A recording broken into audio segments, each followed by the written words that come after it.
네, 여러분 이제 2분기가 시작하는 만큼 이제 증권사의 리포트를 살펴보면서 어떤 종목에 좀 집중하고 있는지 한번 가이드라인 쫙 살펴보도록 하고요. 지금 시장의 중심에 있는 삼성전자와 SK하이닉스를 또 중심으로 전략도 세워보도록 하겠습니다.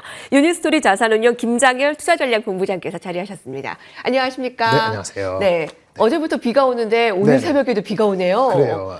예. 춥지 않은 따뜻한 봄비가 됐으면 좋겠습니다. 그러니까요. 지금 봄이 제쪽되는 마중물이 그렇죠. 되기를 바라겠습니다. 네. 첫 번째 질문은요. 이제 1분기 마지막 주인 만큼 최근에 증권사 리포트 흐름을 좀 살펴볼까 하는데요. 네. 증권사에서는 뭐 미래 먹거리 찾기도 아주 분주하고요. 네. 역시 또 시장의 중심에 있는 종목들은 목표가를 상향하기도 하고 지금 네. 움직임 어떻게 파악하고 계실까요? 그러니까 오늘 메시지는 이거예요. 지난주 이제 20, 한 3일, 어저께는 반영이 안 됐습니다. 3일 전후 리포트 증권사 많잖아요. 30개 중에서 10개만 제가 봤어요. 10개 증권사에서 지난주 수, 목, 금요일 날 나온 리포트를 쭉 보고 거기에서 우리 시청자들한테 메시지가 두 가지인데요. 하나는 한꺼번에 나쁜 리포트가 동시에 나올 때는 그때는 주가는 더 이상 안 내려간다, 보통. 그 JYP 케이스고요. 또 하나는 한참 동안 애널리스트들이 리포트를 안 쓰거나 하향 내지는 별로 신경을 안 쓰다가 갑자기 누군가가 좀 다른 비유를 하는 거예요. 바텀아웃 콜. 바텀아웃 콜을 하는데 그 리포트를 보니까 내용이 좀 있어요. 용기를 멈춰낸 거죠. 네. 남들은 다 내려가니까 별로 신경 안 썼는데 그러니까 바닥에서 올라가요 하면서 의견을 살짝 다른 의견, 좋은 의견을 내는 먼저 리드하는 애널리스트가 있거든요. 목표 주가는 뭐죠, 소심하게 조금 올리죠. 근데 그게 바닥에서 올라가는 신호예요. 예. 그 종목이 제가 추천하는 게 아니라 그런 종목들이 리포트가 나오면서 변화가 있었다는 거죠. 세 가지 종목입니다. 일단 한꺼번에 나쁜 리포트가 나와서 동시에 네. 한 5-6군데가 왜 실적 발표됐기 때문에 예. 원래 주가는 엄청 빠졌습니다. 그동안 한 3개월 동안 엄청 거의 반토막 났어요. 근데 똑같이 다 나쁘대요. 목표 주가를 그동안 놀다가 확 빠졌거든요. 누구는 한 6개월 동안 놀다가 갑자기 리포트 쓰고 그런 사람 애널리스트 연봉을 깎아야 되는데 뭐 하다가 한꺼번에 나쁜 뉴스 나왔는데 그게 네. 바닥을 그때 다 나쁘고 나면 이미 주가 반영이 됐기 때문에 더 안 빠진다는 얘기예요. 예. 올라가는 건 아니더라도 그때 팔면 안 돼요. 그게 뭐냐? 네. JYP 엔터테인먼트 같은 리포트예요. 자, 그럼 한 가지씩 볼까요? 네. 메시지를 두 가지를 파악하셨습니다. 네, 네. 그러니까 수목금의 이제 리포트들을 쭉 보니까 더 이상 하락하지 못할 것 같은 종목을 발견했습니다. 근데 네. 그게 매를 너무 많이 맞았어요. 한 번에. 네, 네. 자, 그러면은 그 종목이 한꺼번에 나쁜 그 악재의 리포트가 나왔기 때문에 좀 바닥이다라고 판단되는 게 JYP 엔터라고요. 더 이상 안 빠지는. 네. 그러니까 후행성으로 애널리스트가 동시에 나쁘게 나오는 매도 비슷하게 목표주가 낮추는 리포트가 동시에 나오면은 어떤 리포트들이 JYP. 나왔길래요? 네. JYP. 같은 날 한꺼번에 다 목표 주가를. 그러면 그게 바닥이라고요. 더 이상 안 어떤 빠져요. 그 내용들이 좀 있었을까요? 실적이 안 좋았다는 거죠. 네. 실적이 안 좋아서 목표 주가를 후행적으로 낮춘 거예요. 보통 16만 원, 15만 원 하던 거를 12만 원, 10만 원, 9만 원 5천 원으로 3월 20일 날 다 나왔거든요. 6군데인가 5군데가. 그랬을 때 주가 많이 빠졌어요. 그 전에 미리 빠지는 동안에 애널리스트들이 매일매일 업데이트를 안 하잖아요. 그러니까 3개월, 5개월, 6개월 만에 한꺼번에 계기. 그날 실적 발표되는 것 때문에 한꺼번에 나왔을 때는 더 이상 안 빠지는 그 리포트를 보고 팔면 안 돼요. 그때는 바닥이기 때문에. 그런 메시지를 하나 드리는 게 JYP고요. 그러니까 JYP가 안 좋았다는 걸 누구나 다 아는 거예요. 주가가 반토막 났으니까. 앨범이 감소되고 뭐 어쩌고저쩌고 다 똑같은 얘기인데 그거 3월 20일 전에는 몰랐다가 3월 20일 날 알았던 건 아니거든요. 그러니까 목표 주가가 후행적으로 내려갈 때, 동시에 내려갈 때는 그거는 이미 반영된 거다. 이게 핵심 메시지입니다. 되시죠? 예. 두 번째는 반대입니다.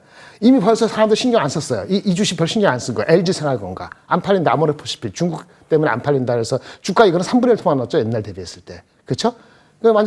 완전히 개떡이 됐거든요. 근데 누군가 소심하게 이제는 다른 거 있어요라고 한 명이 목표 주가 살짝 하면서 건드렸어요. 용기를 냈다. 예, 그렇지. 아무도 안 볼 때.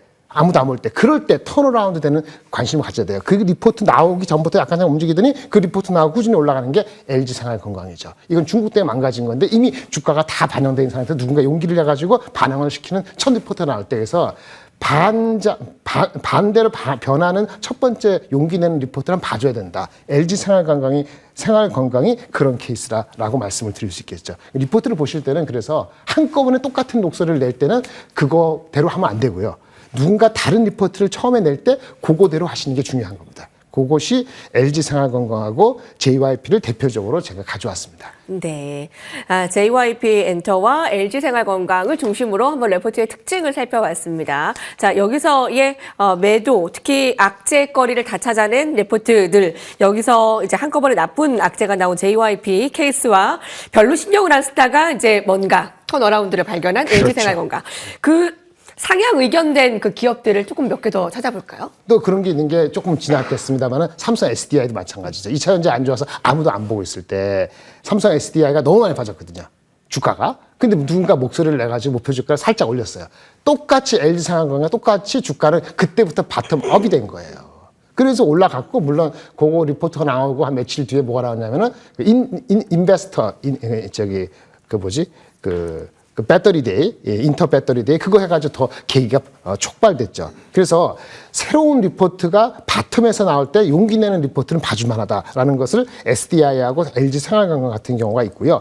리포트가 좀 좋게 나온 것 중에서 주가가 최근에는 반영이 안 되는 거는 자동차 주가 있긴 있어요. 현대차, 현대모비스가 삼성증권에서 리포트가 나온 게 있는데요. 요거는 약간 재미없을 수 있는데 이렇습니다. 현대차는 다 아시잖아요. 왜 좋은지는 아는데 이 애널리스트 리포트의 핵심이 뭐냐면은 더 올라가려면은 현대차가 기아보다 못 가는 이유가 있는데 자산 규모가 많기 때문에 자산 효율화가 덜 됐다. 자산 효율화를 제대로 하는 방법을 보이면은 예를 들어서 인도 법인을 IP로 한다든지 그 다음에 금융 캐피탈이 있거든요. 금융 자산에 대해서 처분이라든지 그런 액션을 보이면은 그러면 상대적으로 기아보다 ROE가 낮은 것이 바뀔 수 있다. 그렇게 돼야 된다라고 콜을 해준 게 현대차에 대한 리포트, 삼성증권에서 나온 리포트는 단순히 숫자를 나열한 게 아니고 현대차가 어떻게 가야 되는지 투자 자산의 재편에 대한 리퀘어먼트를 보였다는 점에서 한번 주목해 볼 만하다 이렇게 말씀을 드릴 수 있겠습니다. 네, 우리가 모든 레포트들을 살펴볼 수 없잖아요. 그래서 오늘 김장일 본부장님께서 지난주에 나왔던 증권사 레포트들을 한번 분석 가이드라인 쫙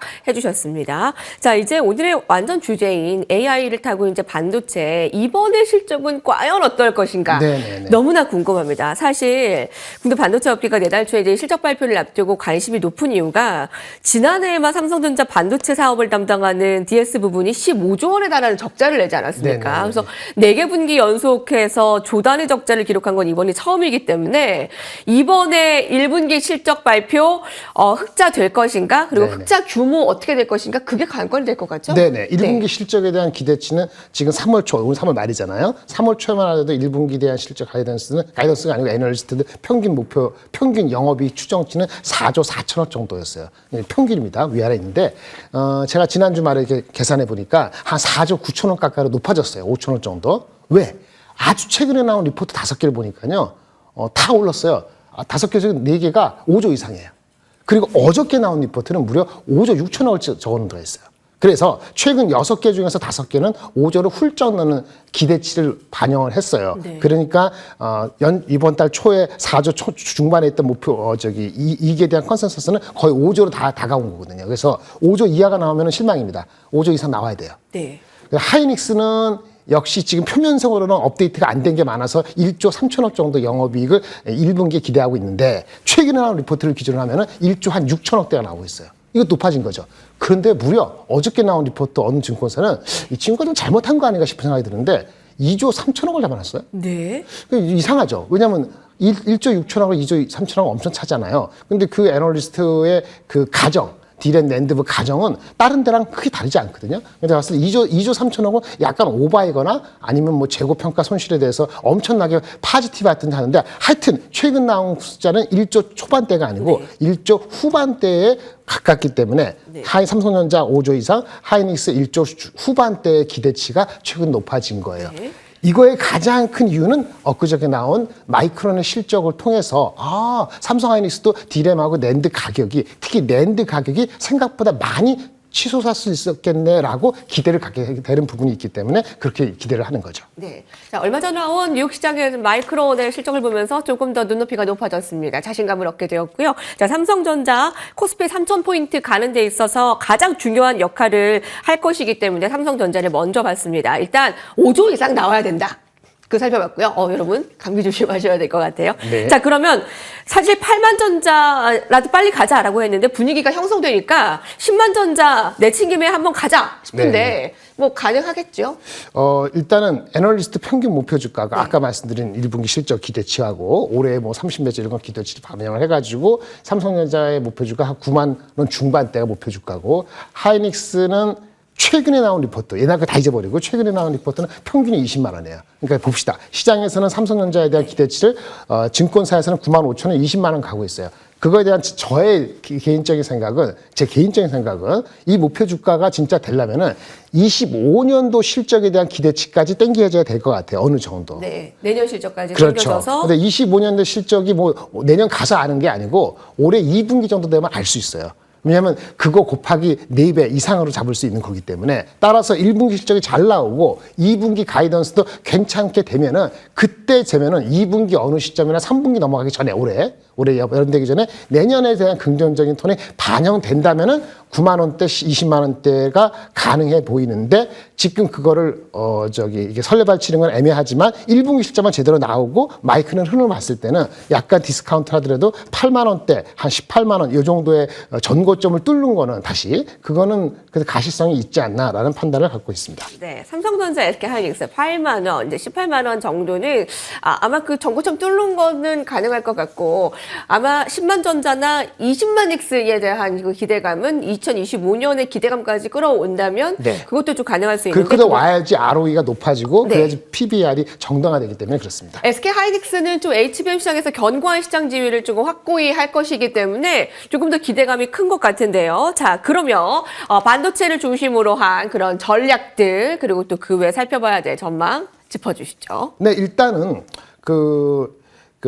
엔비디아가 AI GPU 시장이 좋은데 생산이 부족했잖아요. 기억나시죠? 생산이 항상 GPU를 만들 때 TSMC가 부족하다, 뭐 캐파가 부족하다 그러는데 TSMC가 캐파를 연말 내년도에 확충을 제대로 해주면은 우리 반도체 HBM 만드는 회사 입장에서는 긍정적이에요. 왜? 우리 걸 제대로 팔 수 있구나. 수요는 있는데 공급이 못 따라줘서 GPU가 부족해서 HBM도 제대로 더 많이 실지 못한 측면이 있거든요. 그래서 이런 측면에서는 그 TSMC가 캐파를 그러니까 GPU 캐파를 늘릴 수 있다라는 것이 그런 뉴스가 기대가 있는데 그것은 하이닉스한테도 좋지만 더 좋은 거는 삼성전자하고 마이크론 같은 2등, 3등 업체한테는 굉장히 좋습니다. 왜? 어차피 하이닉스한테서 지금 공급받고 있는 물량을 엔비디아가 줄일 리는 없고 중요한 거는 2차, 3차 벤더인 마이크론하고 삼성전자가 많이 주려면 걔네들한테 캐파를 할당해줘야 되는데 그러면 생산할 수 있는 능력이 늘어나야 되거든요. 그거는 TSMC가 생산을 늘려줄 수 있으면은 마이크론하고 삼성전자에 대해서 추가적인 것이 바로 집행된다는 거예요. 네. 오늘 주가가 마이크론이 7% 올라간 건 바로 그렇습니다. TSMC가 생산을 많이 들어가면은 우리 같은 2등, 3등한테도 좋은 기회가 있겠구나라는 기대가 해서 7% 올라갔다고 보시면 될 것 같습니다. 네. 자, 마이크론과 TSMC 같이 경쟁하면서 동행하는 부분들 꼭 살펴보시기 바랍니다. 자, 유니스토리 자산운용 김장현 투자전략본부장께서 함께 해주셨습니다. 저희도 같이 인사드리도록 할게요. 감사합니다, 네, 여러분. 감사합니다.